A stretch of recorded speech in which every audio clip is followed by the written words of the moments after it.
Γεια σας αγαπητοί μου φίλοι, είμαστε στο Melody of Taste with Albina, τον Πελοπίδα, το κοτέτς του τη Λιζά και εμένα φυσικά και σας καλωσορίζω πάλι στην κουζίνα μου. Σήμερα θα φτιάξουμε αυτές τις κοτολέτες που είχα υποσχεθεί από το καλοκαίρι νομίζω, αλλά ήρθε η ώρα του γιατί είναι πάρα πολύ ωραίο να το φτιάξετε για την πρωτοχρονιά. Μπελαλίδικο δεν λέω, μόνο αυτές που είναι μερακλούδες το φτιάχνουν.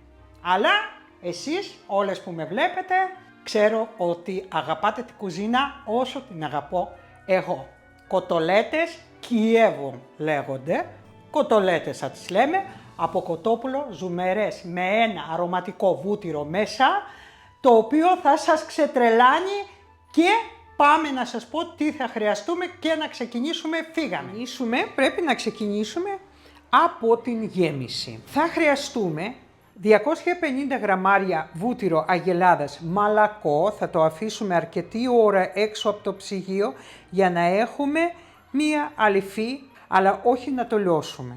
Επίσης, ένα μικρό ματσάκι άνηθο, ξύσμα από μισό λεμόνι και λιγότερο, σκόνη σκόρδου, αλάτι και πιπέρι. Και ξεκινάω.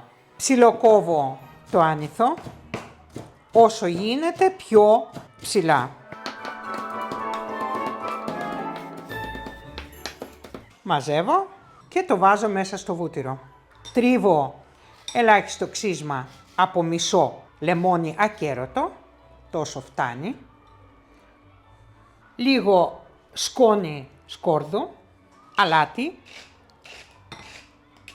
και πιπέρι προαιρετικά, αν θέλετε. Ανακατεύουμε καλά, το ανακάτεψα και συνεχίζω. Πάνω στη ξύλινη επιφάνεια έτσι όπως είναι βάζω μεμβράνη και πάνω στη μεμβράνη βάζω το βούτυρο. Λοιπόν, μοιράζω και θα φτιάξω ένα μπαστούνι.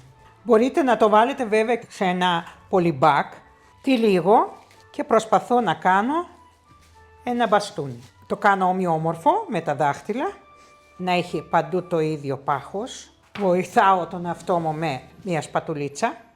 Θα μου μείνει εμένα, αλλά θα το κρατάω, επειδή το φτιάχνω, θα το έχω στην κατάψυξη. Έφτιαξα και όπως είναι, το βάζω στην κατάψυξη, μέχρι να φτιάξουμε τα υπόλοιπα. Και τώρα θα ξεκινήσουμε με το στήθος. Εδώ έχω ένα στήθος, το οποίο εγώ έχω αγοράσει ολόκληρο κοτόπουλο και απλά αφαίρεσα το στήθος. Εσείς μπορείτε να πάρετε φιλέτο, αλλά εγώ σας δείχνω πιο οικονομικό τρόπο. Το έχω βάλει στο χαρτί για να είναι στεγνό και από κάτω. Αφαιρώ την πέτσα και τώρα πρέπει να αφαιρέσω το στήθος από το κόκαλο. Εσείς για να μην παιδεύεστε μπορείτε να αγοράσετε το φιλέτο ολόκληρο όπως είναι, αλλά θα πληρώσετε κάτι παραπάνω. Και εδώ είναι το άλλο το κόκαλο. Αφαιρώ. Αυτή η επιφάνεια είναι για τα κρέατα και για ψάρια. Αφαιρέσαμε το ένα. Αφαιρώ και το άλλο κομμάτι. Ωραία. Και έχουμε 2 κομμάτια κρέας. Και ξέρουμε ότι το κάθε στήθος, κάθε φιλέτο έχει και μικρό φιλέτο. Αυτό εδώ. Έτσι. Το βάζουμε στην άκρη. Εδώ υπάρχει ένα κοκαλάκι, θα το βγάλουμε. Το ίδιο και εδώ. Και είναι έτοιμο τα 2 φιλέ. Από κάθε κομμάτι του στήθους θα βγουν 2 κοτολέτες. Δηλαδή όπως είναι αυτό εδώ, πρέπει να το κόψουμε στα 2 με ένα καλό μαχαίρι. Βλέπετε? Το ίδιο κάνω και με το δεύτερο.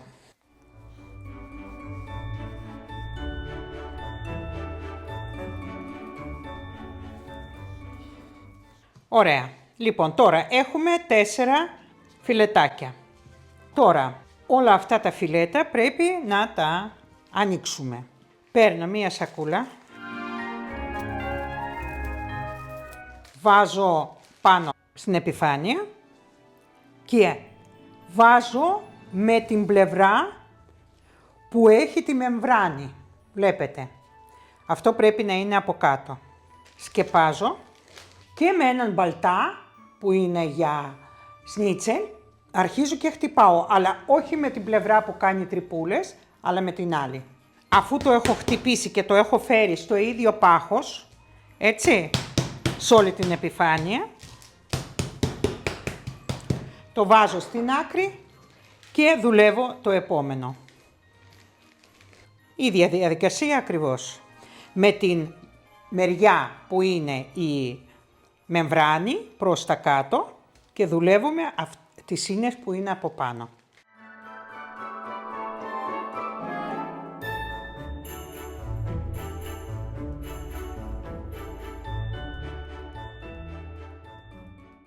Θέλει ακόμα το χοντρό μέρος εδώ.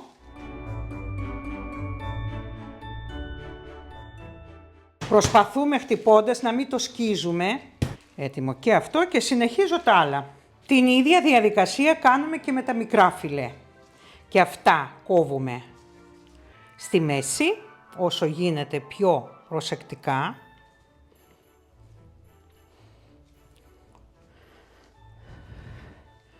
Με αυτό το τρόπο και αυτά θα χτυπήσουμε, θα τα κάνουμε πιο λεπτά. Και θα σας πω, θα δείτε γιατί το κάνουμε αυτό. Το ίδιο κάνω και με αυτό.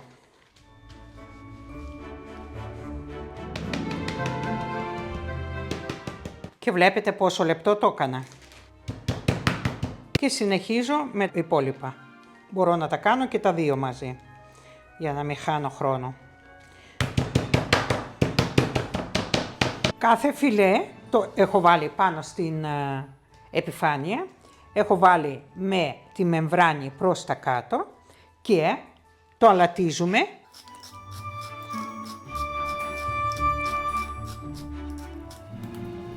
Και βάζουμε και το πιπέρι.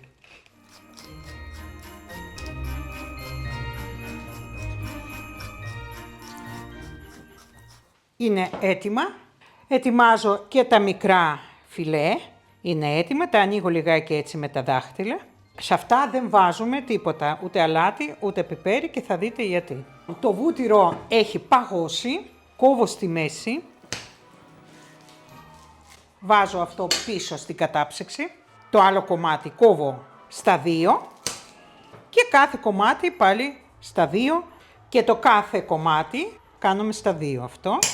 Τώρα παίρνουμε το κάθε κομμάτι και προσπαθούμε να το κλείσουμε με αυτό το τρόπο. Γιατί το κάνουμε αυτό? Γιατί αν θα βάλουμε απευθείας το βούτυρο στο φιλέ το μεγάλο, όταν θα το τηγανίζουμε μπορεί να λιώσει. Βλέπετε τι έκανα?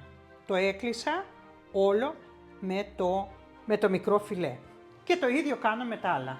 Τώρα παίρνω το κάθε φιλέ που έχω τυλίξει και το βάζω στη μέση πάνω στο μεγάλο.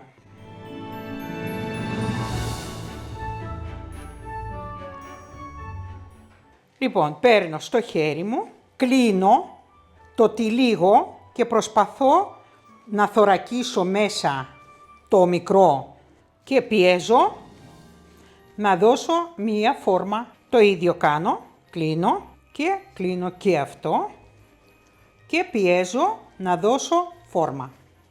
Και όπως είναι, τα βάζω στη κατάψυξη για τουλάχιστον μισή ώρα.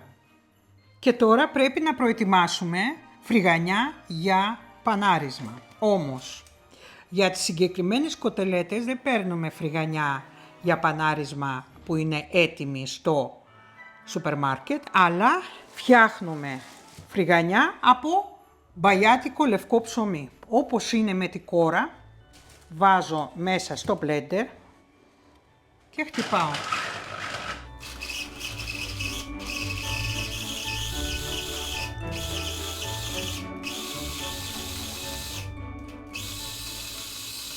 Μεταφέρω σε ένα μπολ. Ετοιμάζουμε τα αυγά. Θα πάρω 3 αυγά για 4 κοτελέτες. Χτυπάω λίγο.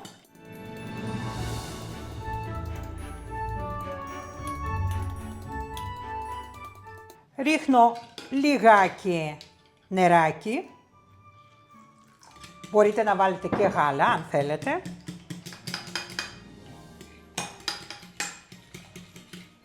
Έτοιμο. Και έχουμε υλικά για το πανάρισμα.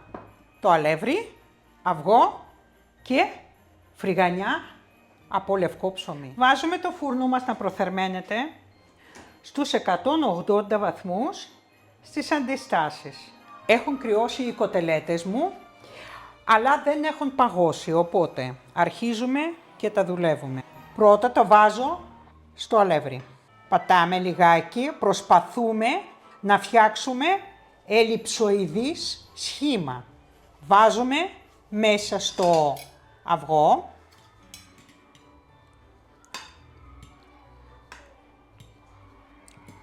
Και αμέσως στη φρυγανιά. Το σκεπάζουμε, το παίρνουμε στο χέρι, το δουλεύουμε με αυτόν τον τρόπο. Πατάμε για να κολλήσουμε καλά την φρυγανιά πάνω.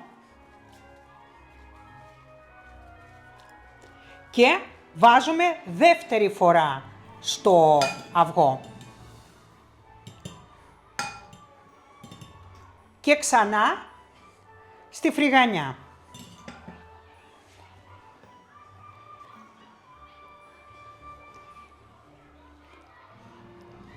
Παίρνουμε στα χέρια, ξανά πατάμε πολύ καλά.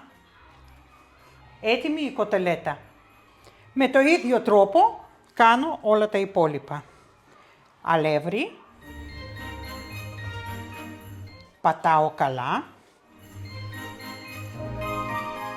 Αυγό.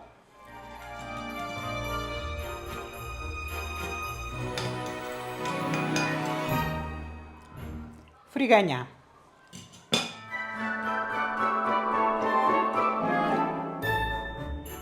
Παίρνω στο χέρι μου, παίρνω στις παλάμες μου, πατάω, φτιάχνω ελλειψοειδής σχήμα, ξανά στο αυγό,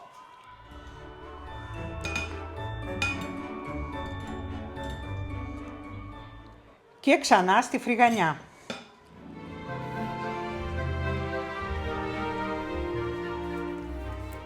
Πατάμε να κολλήσουν καλά και να το σχήμα. Έχω ετοιμάσει και τις 4, είναι έτοιμες. Σε αυτή την κατάσταση που είναι έτσι όπως είναι τώρα, μπορείτε να τα βάλετε στα polybags και να τις έχετε κατεψυγμένες στην κατάψυξη και να τα βγάζετε λίγο πριν το σερβίρετε, να ακολουθήσει η διαδικασία που θα σας δείξω στη συνέχεια. Εγώ όμως τώρα θα τα βάλω για 5-10 λεπτά στην κατάψυξη και θα συνεχίσω. Βάζω στη φωτιά μία κατσαρόλα μικρή για να χωράνε 1 ή 2 κοτελέτες το πολύ. Τηγανίζουμε ή από 1 ή από 2. Βέβαια μπορείτε να το κάνετε αν έχετε φαρδιά κατσαρόλα, να το κάνετε όλα μαζί. Εγώ θα το κάνω ένα-ένα. Ρίχνω αρκετό φυτικό λάδι μέσα, όχι ελαιόλαδο, φυτικό λάδι. Σχεδόν μισό κατσαρολάκι, για να μου καλύψουν την κοτολέτα μόλις τη βάλω μέσα και αφήνω να ζεσταθεί. Έχω ετοιμάσει δίπλα ένα σκεύος που θα τις βάλω τις κοτελέτες για να μπουν στο φούρνο. Για να καταλάβουμε αν έχει ζεσταθεί το λάδι, αν δεν έχουμε θερμόμετρο που πρέπει να φτάσει γύρω στους 170 βαθμούς το λάδι, πετάω μία ονδοδογλυφίδα μέσα. Αν θα μαζευτούν γύρω-γύρω τις φουσκάλες, σημαίνει ότι το λάδι μας είναι έτοιμο. Λοιπόν, βλέπετε φουσκαλίτσες γύρω-γύρω, δεν ξέρω αν το βλέπετε, εγώ το βλέπω, οπότε το βγάζω και ξεκινάω το τηγάνισμα. Και βάζω μέσα την κοτελέτα. Θέλουμε να σχηματιστεί μία κρούστα γύρω-γύρω, να ροδοκοκκινήσουν και θα το βγάλουμε. Βλέπετε πως είναι, έχει πάρει το χρώμα και όπως είναι το βάζω μέσα στο σκεύος. Βάζω το επόμενο, 2 λεπτά θέλει περίπου. Πέρασαν 2 λεπτά, το βγάζουμε. Βλέπετε μέσα σε 2 λεπτά παίρνουν αυτό το χρυσαφί όμορφο χρώμα και συνεχίζω. Βάζω το επόμενο 2 λεπτά. Πέρασαν άλλα 2 λεπτά, το βγάζουμε, βλέπετε τι όμορφο χρώμα είναι. Βάζω το επόμενο και βγάζω και μπαίνουν στο φούρνο για 12 με 15 λεπτά. Ο φούρνος προθερμασμένος στους 180 βαθμούς στις αντιστάσεις. Πέρασε ο χρόνος μας και βγάζω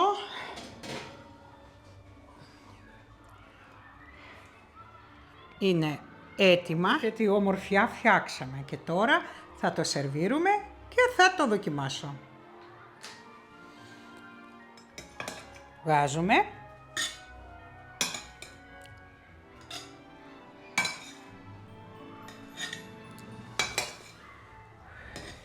και κάνουμε ένα ντεκόρ και έτσι και κάναμε ένα ντεκόρ ωραίο και τώρα ήρθε η ώρα να το δοκιμάσω. Παίρνω ένα και τώρα θα τα κόψω και πρέπει από μέσα να βγει το βούτυρο.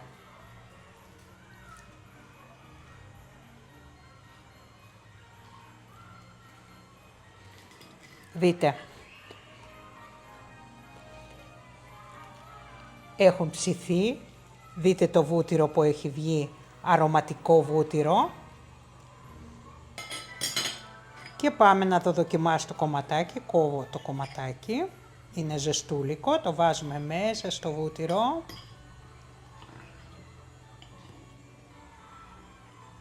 Και το δοκιμάζω.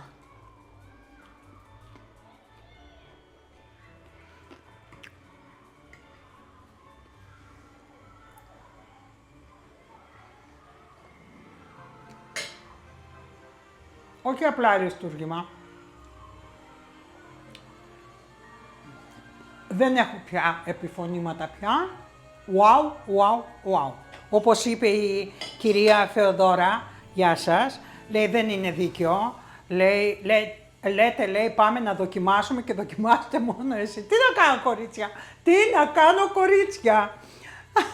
Φτιάξτε το.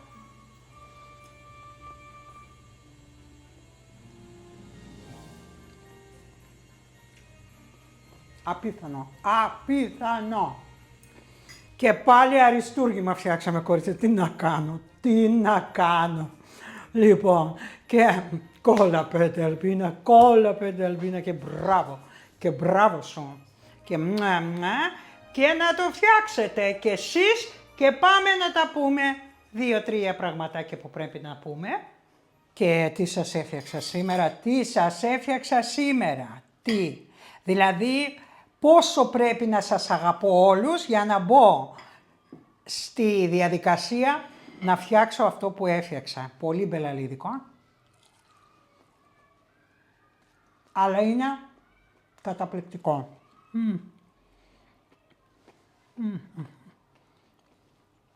Απίστευτα νόστιμο. Απίστευτα νόστιμο, εύγευστο, δεν μπορείτε να φανταστείτε.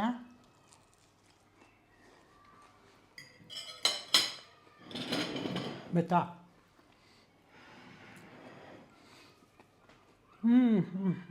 Και σκορδάκι.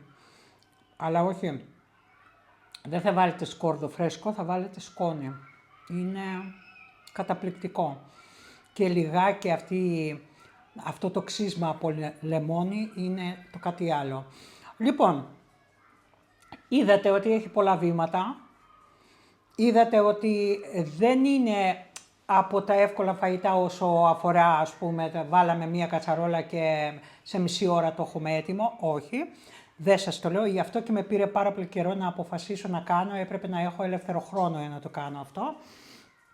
Και επιτέλους το βρήκα και σας το έκανα. Έβαλα βέβαια 4 κοτελέτες έκανα. Εσείς θα αποφασίσετε για την οικογένεια τη δική σας και για τους καλεσμένους τους δικούς σας. Εννοείται ότι μία κοτελέτα είναι αρκετή, με το γαρνίρισμα κατάλληλο, είναι αρκετή για ένα άτομο. Οπότε θα αποφασίζετε, θα υπολογίζετε τη μία κοτελέτα ανά άτομο, έτσι. Τώρα, αν θέλετε να είστε safe και να φτιάξετε λίγο παραπάνω, ok, κανένα πρόβλημα. Αυτό που ήθελα να σας πω, ότι εντάξει, μπορείτε να πάτε και να ζητήσετε τον χασάπι σας να κόψει φιλέτα, να τα έχετε έτοιμα για να μην παιδεύεστε, αλλά εγώ σας έδειξα από την αρχή πώς μπορούμε να το φτιάξουμε. Εγώ επίτηδες δεν πήρα φιλέτο έτοιμο, για να σας δείξω ότι μπορείτε ακόμα και κοτόπουλο που έχετε στο σπίτι, που λέει ο λόγος, να βγάλετε το στήθος και να το κάνετε 4 κοτελέτες για την οικογένειά σας, αν είστε 3-4 άτομα. Okay?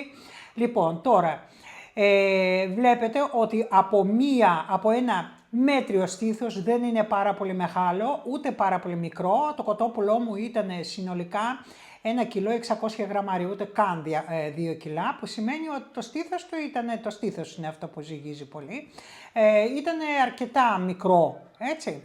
Παρ' όλα αυτά όμως βγήκανε 4 μεγάλες κοτελέτες, λοιπόν, οι οποίες είναι χορταστικές η μία κοτελέτα για έναν άνθρωπο. Λοιπόν, συνεπώς, από ένα στήθος κοτόπουλου μέτριου βγαίνουν 4 κοτελέτες. Αν θέλετε 8, προσθέτετε δηλαδή 2 στήθη ή θα πάρετε 1, 2, 3, 4 φιλέτα. 4 φιλέτα μας κάνουν 8, 6 και ούτω καθεξής. Δηλαδή από μία μεριά ενός στήθους βγαίνουν 2 κοτελέτες. Λοιπόν, το κοτόπουλο όσο πιο καλό είναι, τόσο καλύτερο θα σας βγει, εννοείται αν έχετε και σπιτικά, αν έχετε λευτέρας βοσκής, είστε οι καλύτεροι. Εγώ πήρα στο σκλαβενίτη το κοτόπουλό μου. Βέβαια, εννοείται ότι, λοιπόν, το υπόλοιπο θα το φτιάξω, δηλαδή μου έχουν μείνει 2 μπουτια και έχει μείνει το ραχοκοκαλιά, όλο αυτό. Λοιπόν, το οποίο θα φτιάξω μία σούπα στην Λίζα. Όχι σούπα, το φαγητό της.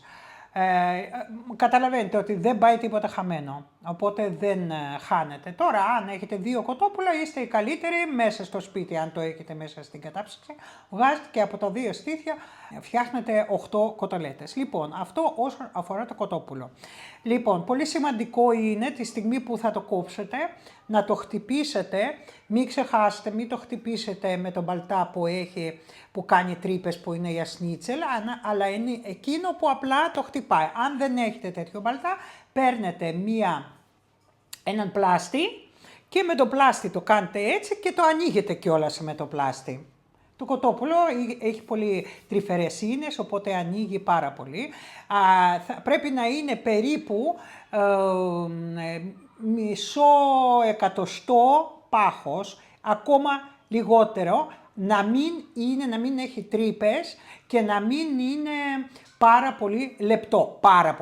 Ούτε πάρα πολύ χοντρό, γιατί το χοντρό θα δυσκολευτείτε να το τυλίξετε. Λοιπόν, γιατί αυτό?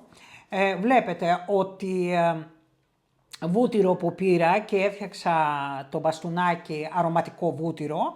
Λοιπόν, πήρα μία συσκευασία, 250 γραμμάρια βούτυρο αγελάδος. Έτσι, δεν το χρησιμοποίησα όλο, ούτε καν το μισό. Που σημαίνει ότι για να χρησιμοποιήσετε όλο πρέπει να φτιάξετε τουλάχιστον 10 κοτελέτες και πάλι θα σας μείνει λίγο. Αλλά δεν μπορούμε να υπολογίσουμε ακριβώς. Το καλό είναι σε αυτό το φαγητό ότι ό,τι και να φτιάξετε και να σας μείνει, μπορείτε να το βάλετε στην κατάψυξη και να το έχετε για την επόμενη φορά. Λοιπόν, φτιάξαμε λοιπόν το μπαστούνάκι, το βάλαμε στην κατάψυξη, θέλει 30-40 λεπτά για να παγώσει.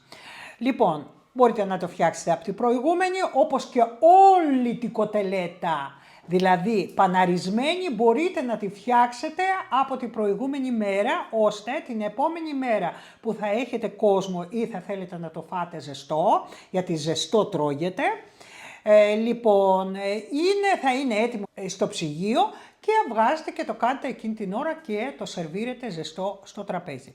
Επίσης, μην παραλείψετε παρακαλώ τη φρυγανιά. Μην βάλετε τη φρυγανιά την έτοιμη που είναι στο σούπερ μάρκετ, θα βγει αυτό, δεν θα είναι καθόλου τρυφερό δηλαδή. Μία φρατζόλα ψωμάκι θα πάρετε, ένα να το αφήσετε, μπαγιάτικο θέλει, αλλά όχι πάρα πολύ μπαγιάτικο, της μίας μέρας, 2 ημερών. Λοιπόν, το χτυπάτε στο blender και αυτό είναι πάρα πολύ αφράτο, δηλαδή η κρούστα του δεν μπορείτε να φανταστείτε τι είναι. Λοιπόν, και αυγά, οκ. Λοιπόν, να υπολογίζετε περίπου μισό αυγό, αν είναι μεγάλο, μισό αυγό για την κάθε μία κοτελέτα. Πανάρισμα διπλό, δηλαδή μία το αλεύρι, 2 φορές αυγό, 2 φορές φρυγανιά. Οπωσδήποτε αυτό, γιατί και κρατάνε και φόρμα καλύτερα, σας τα δείχνω, δείτε πώς είναι. Λοιπόν, καταπληκτικό. Τρυφερό. Μετά, όλες αυτές οι διαδικασίες που κάνω εγώ, τα βήματα που βάζω στην κατάψυξη, βγάζω κτλ. Οπωσδήποτε πρέπει να τις κάνετε για να πετύχετε καλό αποτέλεσμα. Λοιπόν, εκτός των άλλων, πάμε παρακάτω. Τηγανίζουμε μέσα στο λάδι για 2 λεπτά μόνο για να κάνει κρούστα. Εννοείται ότι δεν ετοιμάζεται, δεν είναι έτοιμο όταν θα το βγάλετε στα 2 λεπτά. Θα είναι ομό από μέσα, έτσι. Γι' αυτό και βάζουμε, δηλαδή ουσιαστικά μαγειρεύεται μέσα στο φούρνο. Στο λάδι, στο τηγάνισμα απλά θωρακίζεται μέσα, έτσι, το βούτυρο. Όλο το μυστικό είναι να μην βγει το βούτυρο από μέσα, καταλάβατε, να είναι μέσα την ώρα που το κόβετε πλέον στο πιάτο σας, για να βγει το βούτυρο, να τρέξει το βούτυρο πάνω στο πιάτο και άμα είναι με πουρέ ή ακόμα και με ρύζι, συνήθως στα εστιατόρια τα σερβίρουν με τηγανιτές πατάτες. Λοιπόν, και τι άλλο, αυτά είναι, δεν έχω να προσθέσω κάτι άλλο, οπωσδήποτε να πάτε τα βήματα ένα-ένα έτσι όπως το δείχνω, οπωσδήποτε, και ο φούρνος στους 180, προθερμασμένος, στο μεσαίο ράφι για να ψήνετε και από κάτω και από πάνω, 1/4 αναλόγως στο φούρνο που έχετε, δηλαδή θα καταλάβετε αν είναι έτοιμο ή όχι, θα ανοίξετε και θα έχει μικρές φουσκαλίτσες, πάρα πολύ ψηλές φουσκαλίτσες στην επιφάνεια, που σημαίνει ότι το κρέας μέσα έχει μαγειρευτεί. Και μη φοβάστε, διότι το κρέας έχουμε χτυπήσει, είναι πάρα πολύ λεπτό. Ξέρουμε ότι το κοτόπουλο και να μην το έχεις χτυπήσει ετοιμάζεται πολύ πιο γρήγορα από οποιοδήποτε κόκκινο κρέας.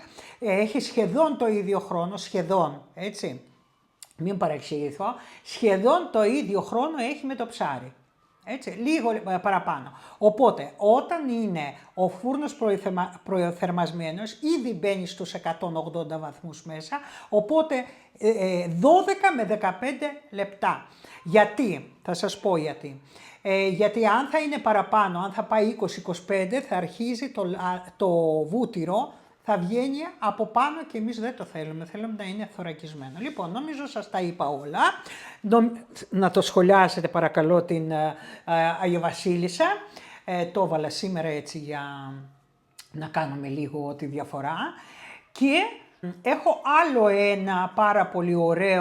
μια πάρα πολύ ωραία συνταγή με κοτόπουλο και θέλω να μου το γράψετε. Αν θέλετε να φτιάξω αυτή τη συνταγή που έχω με κοτόπουλο που είναι πάρα πολύ ωραία, πιστέψτε με, φτιάχνετε, είναι πάρα πολύ οικονομικό, όπως και αυτό οικονομικό είναι, αν θα πάρετε ολόκληρο κοτόπουλο. Λοιπόν, είναι οικονομικό γιατί φτιάχνετε από το μπούτι, από το μυρό και μπούτι, όπως είναι το ποδαράκι του κοτόπουλου, λοιπόν, και γίνεται γεμιστό και γίνεται ατομικό τέλος πάντων. Θα σας δείξω πώς είναι, γεμιστό με διάφορα μέσα, θα σας δείξω. Λοιπόν, επιλέγετε για το επόμενο βίντεο, δεν ξέρω αν θα είναι επόμενο ή μεθεπόμενο, σίγουρα θα είναι μέσα στα βίντεο τα γιορτινά. Λοιπόν, είναι το κοτόπουλο ή θέλετε να σας δείξω φρικασέ χοιρινό με σέλινο ή χοιρινό με δαμάσκηνα. Αυτές τις 3 επιλογές έχετε. Ξαναλέω, κοτόπουλο μπούτι γεμιστό, χοιρινό με σέλινο και χοιρινό με δαμάσκηνα. 3 επιλογές έχετε, γράψτε μου. Αν θα φτιάξετε κοτολέτες για την γιορτή, μετά γράψτε μου σας παρακαλώ αν μείνατε ικανοποιημένοι κτλ. Αν σας κούρασε ή δεν σας κούρασε. Και εμείς θα τα πούμε στο επόμενο βίντεο. Ευχαριστώ που φτάσατε μέχρι το τέλος. Παρακαλώ πολύ να ελέγξετε τα καμπανάκια σας, εκεί που είναι εγγραφή και καμπανάκι. Να ανοίξετε το καμπανάκι και να δείτε αν έχετε ενεργοποιήσει όλες τις ειδοποιήσεις ή μερικές ή καθόλου. Γιατί τελευταία έχω την αίσθηση ότι δεν πάει σε όλους τους εγγεγραμμένους μου η ειδοποίηση για το καινούριο βίντεo. Λοιπόν, εδώ τελειώνω. Ήμασταν στο Melody of Thes with Albina Pelopida. Το κοτέτσι του. Τι Λίζα? Έλα. Πίδα. Πάμε. Όχι την ποδιά, γιατί θα τη χρησιμοποιήσουμε. Όχι. Λοιπόν, και τη Λίζα. Σας φιλούμε πολύ. Να μου είστε καλά και γεια σας.